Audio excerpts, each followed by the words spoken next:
എന്താ ചെയ്യുക, ഓരോരോ ദിവസം ഓരോരോ പരിപാടി. വല്ലാത്തൊരു കഷ്ടം തന്നെ. എന്താ വെച്ചാൽ കോടതി പോവുക ഗൈസ്. ഇന്നലെ ഒരു എന്തായിരുന്നു ഹസൻ കുട്ടി ഇന്നലെ 7 മണിക്ക് ശേഷം എനിക്ക് മനസ്സമാധാനം തന്നിട്ടില്ല. ഞാൻ സ്റ്റേഷനിൽ പോയി പരാതി കൊടുത്തു. അപ്പം സ്റ്റേഷൻ എന്നാ പറഞ്ഞാൽ കോടതിയിലേക്ക് ഒരു പരാതി കൊടുക്കാൻ, പരാതിൻ്റെ നോട്ടീസും കിട്ടിയിട്ട് വൈകിട്ട് സ്റ്റേഷനിലേക്ക് ചെല്ലാൻ കുറച്ച് മെനക്കെട് പണിയാണ്. അപ്പം അതൊന്ന് ചെയ്യണം. പിന്നെ അരുണ് എനിക്ക് ഇന്നലെ ഒരു ഡ്രസ്സ് മേടിച്ചിട്ടുണ്ടായിരുന്നു. ഞാൻ ആകെ ടയേർഡായതുകൊണ്ട് ഞാൻ അതിട്ട് നോക്കിയില്ല. അപ്പം നോക്കുമ്പം എനിക്ക് കൈയൊക്കെ കയറുന്നുണ്ട്. ഞാൻ കൈ ജസ്റ്റ് ഒന്ന് ഇട്ട് നോക്കി. എനിക്ക് കൈക്ക് കുറച്ച് താടിയുള്ള ഒരാളാണ് ഞാൻ. പക്ഷേ ബ്രസ്റ്റിൻ്റെ അടുത്ത് എനിക്ക് പറ്റുന്നില്ല. ഭയങ്കര ഹെവി വർക്കൊക്കെ ആയിട്ടുള്ള ഇനി അവിടെ പോയിട്ട് ആ ചുരിദാറൊന്ന് മാറ്റണം. ബ്ലാക്ക് തന്നെയാണ് എടുക്കുന്നത് കേട്ടോ. വേറെ ഒന്ന് ഞാൻ അവിടെ എടുത്ത് വെച്ചിട്ടുണ്ടായി. അതിന് പ്രൈസ് കുറവായിരുന്നു. അപ്പോൾ അവന് കുറച്ച് പ്രൈസ് ഉള്ളത് എടുക്കണം. പക്ഷേ എനിക്ക് വലിയ പ്രൈസ് എടുക്കാൻ താല്പര്യമുള്ള ഒരാളല്ല. എൻ്റെ ഹസ്ബൻഡാണെങ്കിലും പറയും ഷോപ്പിൽ കയറിയാൽ നല്ലതെടുക്കുക. ഈ നല്ലതെന്ന് പറയുന്നത് ഇവരുടെയൊക്കെ ചിന്താഗതി പ്രൈസാട്ടോ.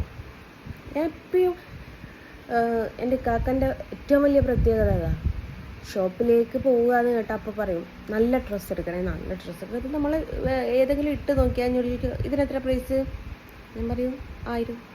നല്ല ഡ്രസ്സ് എടുക്കുക ചേച്ചി, 1000-ൻ്റെ എടുക്കല്ലേ. അപ്പോൾ ഇവരുടെ ഈ ക്ലോത്ത് ക്വാളിറ്റി ഒന്നല്ല ഇവർ നോക്കുക. ഇവർക്ക് നല്ല ഡ്രസ്സ് എന്ന് വെച്ചാൽ പൈസ ഉള്ള ഡ്രസ്സ്. അങ്ങനെയാണ് അവരുടെ ചിന്താഗതി. അതെന്താ വെച്ചാൽ കാക്കയൊക്കെ ഈ ബ്രാൻഡ് സാധനം ഇടുമ്പോൾ ബ്രാൻഡിന് നല്ല പൈസ കൊടുക്കുന്നത്. ഇവർ ഷർട്ട് വാങ്ങിയിടുമ്പോൾ അല്ലല്ലോ നമ്മൾ ചുരിദാർ വാങ്ങിയിടുക. നമുക്ക് ഏറിപ്പോൾ 2-3 ഇടലേ ഉണ്ടാവുള്ളൂ.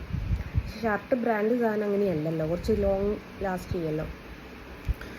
അപ്പം അങ്ങനെയാണ് പ്രശ്നം. പിന്നെ എൻ്റെ ഭർത്താവ് പൊതുവെ ഈ ഷർട്ട് ഉപയോഗിക്കുന്ന ഒരാളല്ല കേട്ടോ, ടീഷർട്ടിൻ്റെ ആളാണ്. ഷർട്ട് വളരെ കുറവാണ്. അപ്പം അങ്ങനെയാണ്. എന്നിട്ട് നല്ല ചുരിദാർ മാറ്റാൻ പോവുക, നല്ലതെടുക്കാൻ പോവുക. ഞാൻ അങ്ങനെ തന്നെ പറയണം. എന്നിട്ട് അതാണ് ഇപ്പോൾ സംഭവം. നല്ലൊരു ചുരിദാർ എനിക്ക് കൊടുക്കാൻ ഒരു വിധേനയും മനസ്സ് തോന്നുന്നില്ല ഗൈസ്. പക്ഷേ ഞാൻ വീതി കൂട്ടാൻ നോക്കി, അതിനുള്ള ഓപ്ഷനില്ല. അപ്പോൾ അങ്ങനെയാണ് സംഭവം. സദാ ഒരു നോർമൽ ചുരിദാർ എടുക്കാം എന്ന് വിചാരിക്കുന്നു. അപ്പം അങ്ങനെയാണ് ഗൈസ്. ഞാൻ മെല്ലെ കുളിച്ച് ഫ്രഷ് ആവട്ടെ. കുളിക്കണം എന്നുണ്ട്, തല നനയ്ക്കണം. തല നനച്ചിട്ട് 2 ദിവസമായി. വരയ്ക്കാൻ ഇല്ലാത്തതിനെ കൊണ്ടും കൈ ശരിയാവാത്തതിനെ കൊണ്ടും കുളി നന എന്ന് പറഞ്ഞതൊക്കെ 2 ദിവസം കൂടുമ്പോഴൊക്കെയാണ്. കുളിച്ചാൽ തല തോർത്താൻ ബുദ്ധിമുട്ടുണ്ടായില്ല. ഇപ്പോൾ പിള്ളേരുള്ള സമയത്ത് മാത്രമേ കുളിക്കാറുള്ളൂ. അപ്പോൾ ഒന്നും കുളിച്ചു നോക്കണം പുറത്തൊക്കെ ഇറങ്ങുന്നല്ലേ. അല്ലെങ്കിൽ പോയിട്ട് വന്നിട്ട് കുളിക്കാമെന്ന്. ബസ്സിലാണ് പോകുന്നത്. ഇന്നലെ ഈ ഹസനോട് ദേഷ്യം പിടിച്ച് ഞാൻ മോനോട് പറഞ്ഞാൽ ആദ്യം ഓട്ടോ വിളിച്ചിട്ട് വന്നു. പിന്നെ പറഞ്ഞു ഇനി ഓട്ടോ ഒന്നും വേണ്ടടാ, വണ്ടിയിലേക്ക് ഇങ്ങോട്ട് കയറി, ഞാൻ വണ്ടി ഓടിക്കാൻ. മോൻ ചോദിച്ചു വേണോ ഉമ്മ എന്ന് ചോദിച്ചു. ഞാൻ ചോദിച്ചാൽ എന്താ ഞാൻ വണ്ടി ഓടിച്ചാൽ? പവർ സ്റ്റിയറിംഗ് ആണ്. ശരിക്കും ഈ വണ്ടി ഓടിക്കുന്നതിനൊന്നും ഒരു കുഴപ്പമില്ല. കൈ നൂർത്താനും ഇതാക്കാനും നിൽക്കില്ല. ഗിയർ മാറ്റാനും നമുക്ക് വിഷയമല്ല, കാരണം ലെഫ്റ്റിലാണ് ഗിയർ മാറ്റുക. പിന്നെ വണ്ടി ഓടിക്കാൻ ഏറ്റവും മോശമായിട്ടുള്ള എൻ്റെ വണ്ടി മാനുവൽ ആയതുകൊണ്ട് കാലുമാണ് വേണ്ടത്. അപ്പോൾ ഞാൻ പൊതുവേ എന്ന് വെച്ചാൽ ഒറ്റ കൈ ഉപയോഗിച്ച് വണ്ടി ഓടിക്കുന്ന ഒരാളാണ്. അപ്പോൾ എനിക്ക് ലെഫ്റ്റ് ഹാൻഡ് ആണെങ്കിലും ഗിയർ ഡൗൺ ചെയ്ത് കളിക്കാൻ പറ്റില്ല എന്ന് മാത്രമേ ഉള്ളൂ. പവർ സ്റ്റിയറിംഗ് ആയതുകൊണ്ട് സുഖമായിട്ട് വണ്ടി ഓടിക്കും. പക്ഷേ അവൻ പറഞ്ഞു വേണ്ട നമ്മൾ വണ്ടി ഓടിക്കണ്ട, നമുക്ക് ബസ്സിന് തന്നെ അല്ല ഓട്ടോറിക്ഷയ്ക്ക് തന്നെ പോകാമെന്നുണ്ട്. അവൻ പോയി അപ്പിടേറ്റ് പോയിട്ട് ഓട്ടോ വിളിച്ച് വന്നു.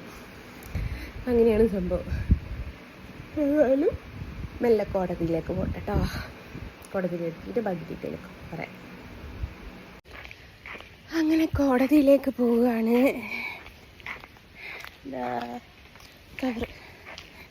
കിസ്വ ഉള്ളിയേരി. അപ്പം അതൊന്ന് മാറ്റിക്കണം.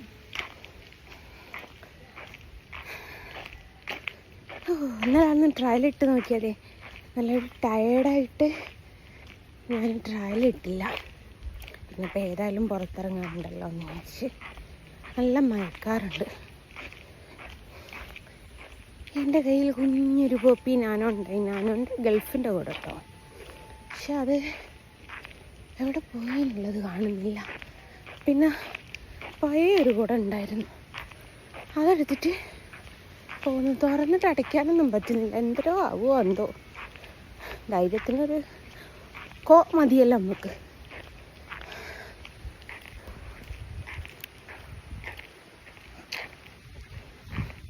Okay, by.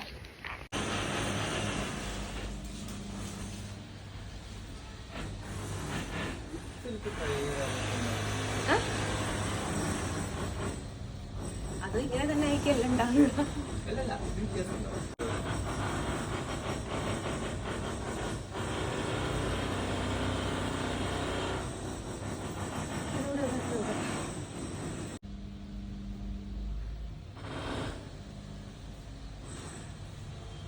ഇതായിരിക്കും എന്തുകൊണ്ടും ബെറ്റർ എന്ന് എനിക്ക് തോന്നുന്നു. അങ്ങനെ വീട്ടിൽ തിരിച്ചെത്തി, കോടതിയിൽ പോയി. കുറേ ആൾക്കാർക്ക് ഞാൻ പരാതി കൊടുക്കുമെന്ന് പറഞ്ഞപ്പോൾ പരിഹാസമായിരുന്നു. പരിഹാസം തീരാനുള്ള ദിവസങ്ങൾ അടുത്ത് വന്നു എന്ന് കൂട്ടിക്കോളി കേട്ടോ. പിന്നെ ചുരിദാർ എടുത്തത് ബ്ലാക്ക് ചുരിദാറാണ്. അപ്പോൾ വേറൊന്ന് രണ്ടെണ്ണം ട്രൈ ചെയ്ത് നോക്കിയെന്നുള്ളൂ, ഇഷ്ടമായിട്ടൊന്നുമില്ല. അപ്പോൾ ഹസ്സൻ്റെ കാര്യത്തിലും തീരുമാനം എടുക്കാറായി. അങ്ങനെയാണ്. ഞാൻ പോകുന്ന സമയത്ത് കുളിച്ചിട്ടില്ലായിരുന്നു. കുളിക്കാതിരുന്ന എന്തോ ഭാഗ്യം കൂട്ടിയാൽ മതി. അങ്ങനെ മഴയത്തൊന്നും ചളിയിലിറങ്ങി നടന്ന് വലിയ ശീലമില്ലാത്തതാണല്ലോ. അപ്പോൾ റോട്ടുമ്മലൊക്കെ വെള്ളമായിരുന്നു. അപ്പോൾ കാലിലൊക്കെ ആയപ്പോൾ ഭയങ്കര അലമ്പ് പോലെ. നല്ലോണം ഒന്ന് കുളിക്കണം. ഇപ്പോഴത്തെ സാഹചര്യം കൊറോണയും അതും ഇതൊക്കെയല്ലേ. അങ്ങനെയാണ്. അപ്പോൾ കുളിച്ചൊന്ന് ഫ്രഷായിട്ട് കുറച്ചൊന്ന് കിടന്നുറങ്ങണം, പിള്ളേർ വരുവോളും. അപ്പോൾ ഇന്നത്തെ പരിപാടികളൊക്കെ കഴിഞ്ഞു. ഇനി നാളത്തെ പരിപാടി. Okay, by.